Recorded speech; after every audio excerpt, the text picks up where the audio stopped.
नमस्ते अनि हार्दिक स्वागत गर्न चाहन्छु सम्पूर्ण फुटबल प्रेमी महानुभावहरूमा। नेपालको एकमात्र व्यवस्थित लिग अर्थात् नेपाल सुपर लिगको तेस्रो संस्करणको खेलहरू सुरु भइसकेको छ। त्यो तपाईहरू सबैजनालाई अवगत नै छ। त्यो कारणले गर्दा उक्त खेलहरूमा कस्ता कस्ता गोलहरू कुन कुन प्लेयरबाट भए त उक्त भिडियो सामग्री लिएर म आज उपस्थित भइसकेको छु। कृपया भिडियो अन्तिमसम्म हेरिदिनु होला। यो सिजनको यो पहिलो गोल हामी देख्न सक्छौं। जर्सी नम्बर 2 को सनिसको यो थ्रो इन र जर्सी नम्बर 8 ले एकदमै राम्रो गेम देखाइरहेका छन् त्यहाँ र एकदमै राम्रो पास र त्यो पास गोलमा परिणत भएको हामी देख्न सक्छौं। ओ वाट अ नाइस गोल! यो एकदमै राम्रो गोल हामी देख्न सक्छौं।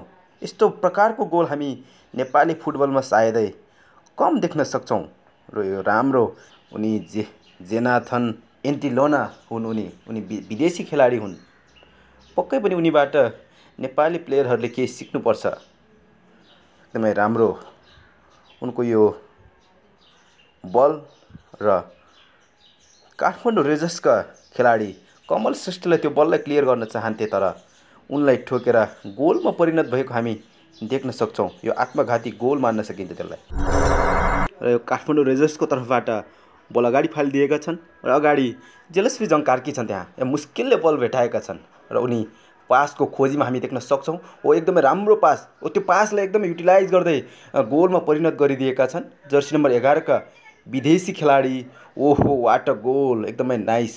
त्यो बललाई कुनै पनि मिस्टेक नगरी गोलमा परिणत गरिदिएका छन्। एकदमै राम्रो खेलाडी हुन् उनी। जेलस्वी जङ कार्कीको जुन किसिमले उनले लगभग असम्भव प्राय भइसकेको बललाई भेटाउन सफल भए।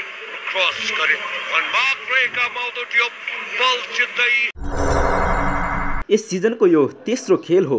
यो पोखरा थन्डर्स भर्सेस एफसी चितवन बीचको खेल चलिराखेको छ। एफसी चितवनको टिमको खुट्टामा यतिखेर बल र यो बललाई गोलमा परिणत गरिदिएका छन्। एकदमै राम्रो गोल गरिदिएका छन्। त्यहाँ बललाई कुनै पनि मिस्टेक नगरिकन गोलमा परिणत गरिदिएका छन्।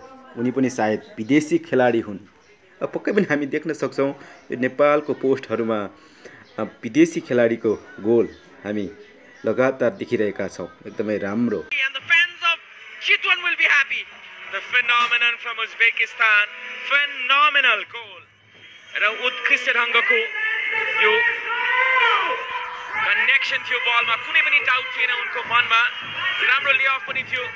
शिशिरले छोडिदिएका थिए। Only one thing in his mind and that was the strike. उत्कृष्ट ढङ्गको। यतिखेर पोखरा थन्डर्स खेलमा फर्किन चाहन्थे तर त्यो बललाई खोसिदिएका छन् एफसी चितवनका खेलाडीहरूले र त्यो बल अगाडि बढिरहेका हामी देख्न सक्छौं। ओहो वाट अ गोल! त्यो बललाई गोलमा परिणत गरिदिएका छन् निरज चौधरीले। जर्सी नम्बर 11 का प्लेयर निरज चौधरी उनी एकदमै राम्रो प्लेयर हुन्। वाह वाट अ गोल! भरपूर फाइदा उठायो यहाँ एफसी चितवनले। विक्टर मान्सारेले उत्कृष्ट पास निकालिदिएका थिए। त्यहाँ भर्खरै मैदान प्रवेश गरेका jersey number 11 Chitwan FC Niraj चौधरीलाई र निरज चौधरीले कुनै गल्ती गरेनन्, कुनै अवसर दिएनन्।